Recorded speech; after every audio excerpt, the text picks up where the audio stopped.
Os preços dos combustíveis no Brasil abriram um ano com defasagem frente aos preços internacionais.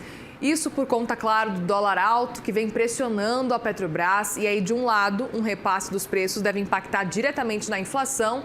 E do outro, se a Petrobras não repassa esse valor, isso gera, claro, temor nos investidores de que a companhia estaria segurando o avanço de forma artificial. Vamos conversar sobre esse assunto, então, agora com o Gessner Oliveira, sócio da GO Associados. Tudo bem, Gessner? Obrigada por conversar com a gente mais uma vez. Uma boa tarde para você. Uma ótima tarde, Muriel. Um prazer conversar com você, conversar com os espectadores do CNN. O prazer é nosso, Gessner. Quero muito te ouvir sobre esse cenário da Petrobras, mas principalmente sobre esse cenário envolvendo o preço dos combustíveis. A gente sabe que a defasagem não é de hoje, né? A sorte que a gente está acompanhando é que os preços do petróleo não estão em disparada, pelo menos não no momento atual. Qual que é o cenário de momento que você está acompanhando e qual que é o principal temor diante desse cenário, Gessner? Exatamente, Muriel. Eu acho que há fatores de alívio e há fatores de preocupação. Os fatores de alívio, você apontou muito bem, olhando para o preço do petróleo, o petróleo Brent, o preço do barril deve ficar entre $74 o barril a $90 o barril, um intervalo no qual ele ficou no ano de 2024. E como a economia mundial não está crescendo muito, como há uma desaceleração em vários países, inclusive na China, que é o motor, né, da economia mundial, a perspectiva para o preço do petróleo não é de subir muito, né, apesar da tentativa da OPEP sempre de fazer cortes, de controlar a produção, mas a perspectiva é boa desse lado. O que pode bater no preço dos combustíveis, evidentemente, é o dólar, como nós vimos no final do ano, uma pressão sobre a taxa de câmbio, isso pode encarecer o preço dos combustíveis. E a defasagem é algo que a Petrobras, a partir de maio do ano passado, deixou a política de paridade de preço internacional, que era uma política que ela vinha seguindo. Há uma defasagem razoável na gasolina, algo em torno a 10%, calculado pela Bicom, uma defasagem razoável também no diesel, da ordem de 14%. Nós fizemos um exercício, Muriel, se fôssemos corrigir de uma vez essa defasagem, o impacto sobre a inflação seria bastante forte. Quer dizer, a gente estaria falando em algo como 0,5 ponto percentual, um pouco mais do que isso. Que, naturalmente, como nós já não temos muita margem em termos de inflação, como a taxa de inflação já supera o limite superior do regime de metas, então esse é um ponto de atenção. Quer dizer, algo que precisa ser bem administrado. Você não pode deixar uma defasagem grande acontecer, ao mesmo tempo você deve administrar essa correção de forma a não ter um impacto muito forte sobre a inflação, que naturalmente impacta a vida de todos, né? Isso pesa mais ou menos 5 pontos percentuais no orçamento das famílias, o transporte fica mais caro, as tarifas de ônibus, as passagens aéreas, enfim, há uma série de impactos relevantes para a economia. Então, é uma variável a ser seguida com bastante atenção, Muriel. Pois é um ponto interessante para a gente ficar de olho e aí fica esse questionamento, né? Porque até que ponto dá para segurar os preços sem gerar prejuízos? Porque a gente viu que aconteceu, por exemplo, no governo de Dilma, esse cenário, então, e claro que existe uma preocupação que esse cenário se repita, né, Gessner? Queria te ouvir sobre esse cenário, até que ponto realmente dá para segurar? A gente está entendendo, pelo que as apurações mostram, que a tendência é de que o governo segure o preço realmente, pelo menos aí nesse primeiro semestre, nos primeiros meses do ano, levando em consideração uma inflação que já está pressionada, levando em consideração que o Banco Central está de olho nesse cenário, apostos, inclusive, para fazer novos aumentos de juros se necessário. Então, qual que é o caminho nesse caso? O melhor caminho diante desse cenário seria aumentar, nem que seja um pouco, sabendo do risco da inflação, ou então segurar o máximo possível, sabendo do que vai acontecer quando a gente fala de inflação?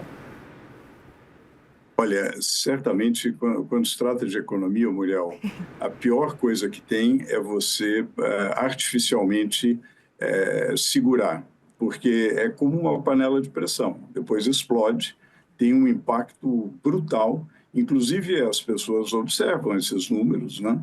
E se observa que há uma inflação reprimida, começa a antecipar uma inflação futura. Então, não funciona segurar a defasagem perigosa. Agora, é claro que você precisa administrar com cuidado, porque, por vezes, sobretudo no mundo repleto de incertezas que nós vivemos, você tem impactos, muitas vezes, temporários sobre o preço do petróleo ou o eventual choque externo, que você precisa avaliar muito bem como você vai fazer a correção. Então, você precisa monitorar, você precisa ir eliminando essa defasagem precisa ser eliminada, porque essa é uma formação de preços internacional.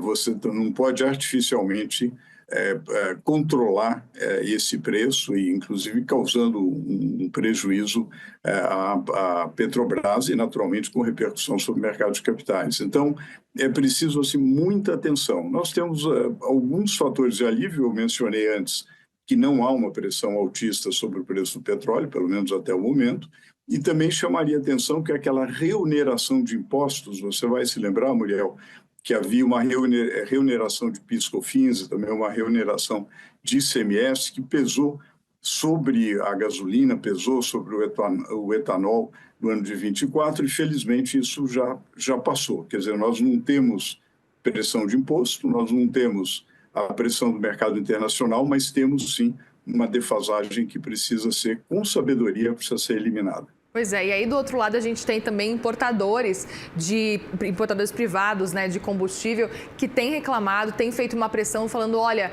tem defasagem e no fim das contas eles importam o combustível, acabam pagando mais porque o dólar, o câmbio está da forma que está, acima aí dos R$6, e aí tem que concorrer com os preços da Petrobras que estão mais baixos, tem essa defasagem.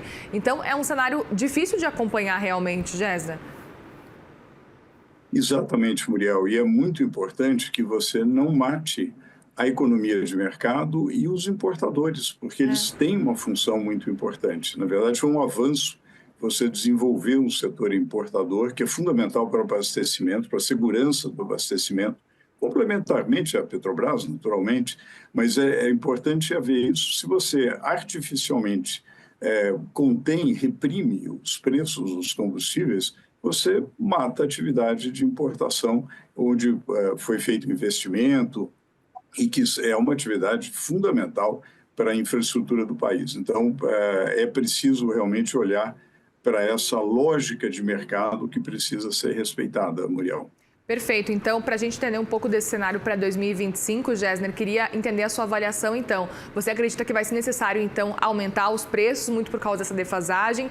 Diante disso, então, o que fazer? Qual que deve ser o movimento que a gente deve acompanhar por parte da Petrobras, que está pressionada, não é de hoje? A gente viu que aumentou ano passado, em 2024, em julho, em torno aí de 7%, mas, especificamente, né, só da gasolina. A gente não viu o aumento do diesel ano passado, né? Então, queria te ouvir sobre esse cenário e o que esperar dessas movimentações para 2025.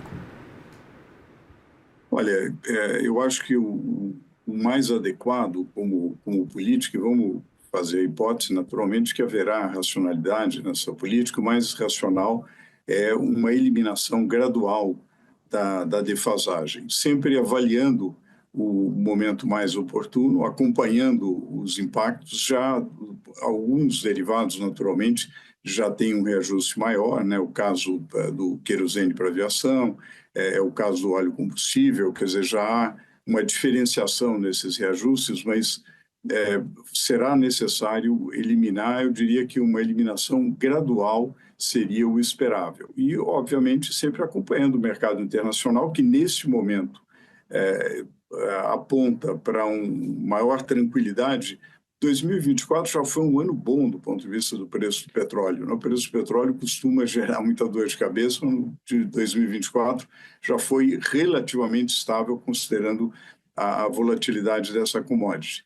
E eu esperaria também 2025, dada a perspectiva de um menor crescimento mundial, também esperaria tranquilidade por aí, tranquilidade do ponto de vista de impostos, é mais saber o ritmo de eliminação gradual da defasagem corretamente apontada pela Associação dos Importadores.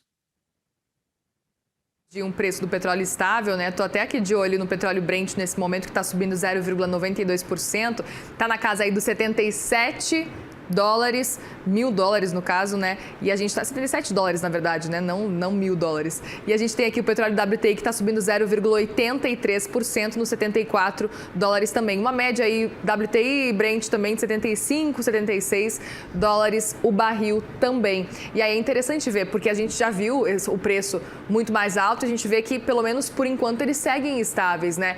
Essa é a sorte da Petrobras e do governo também nesse momento, né, Gessner? Eu diria de todos, Muriel, porque a economia mundial já está tão instável, você não vai querer colocar o preço do petróleo. Mas um ponto de atenção, naturalmente, como há focos de tensão geopolítica muito importantes, é preciso levar em consideração, quer dizer, quando a gente faz cenários, infelizmente a gente não pode descartar cenários nos quais há um impacto forte sobre o preço do petróleo. Não parece ser o caso, mas é algo a ser monitorado diariamente, Muriel. Realmente é uma variável-chave e, como eu disse antes, uma variável-chave para o bolso do consumidor, né? Porque isso afeta naturalmente o item de transportes, que é o mais importante no IPCA, afeta todo o transporte de mercadorias, que é 60% realizado por rodovias. Então, realmente, o nosso país é muito sensível a essa variação de preço de combustível. Eu queria aproveitar justamente e entender que avaliação você faz, Gessner, dessa movimentação feita pela Petrobras no ano de 2024. Eu falava que teve um aumento só da gasolina, um aumento em torno de 7%. Diesel não teve aumento. Na sua avaliação, as movimentações feitas pela Petrobras no ano de 2024 fizeram sentido ou você espera um cenário diferente, pelo menos aí, para 2025? Eu diria que não é simples digamos, conduzir a política de preço de combustível, como a gente vem acompanhando as várias polêmicas, né, em vários governos, em várias décadas, não é algo simples, é algo extremamente complexo, depende de um conjunto grande de variáveis. Eu acredito que essa experiência recente mostra que é preciso tomar como referência o mercado internacional. Não dá para fugir disso, como a gente conversava há pouco, mas tomar como referência o mercado internacional e, ao mesmo tempo, saber identificar choques temporários e choques permanentes e saber modular a implementação da política de forma a não causar um impacto inflacionário forte, sobretudo em um momento em que não há muito espaço do ponto de vista da inflação. Há pouco nós acompanhávamos a matéria de CNN, muito interessante, acerca da desancoragem das expectativas inflacionárias. Quer dizer, todo o esforço deve ser no sentido de reancorá-las, sem nenhum artificialismo, obviamente, mas com muito cuidado num preço tão sensível como os combustíveis. Bem, Gessner Oliveira, sócio da GO Associados, muitíssimo obrigada mais uma vez pela participação. Muito bom te ouvir aqui no CNN Money. Prazer, Muriel. Um prazer conversar com os espectadores do CNN. Obrigada, até a próxima.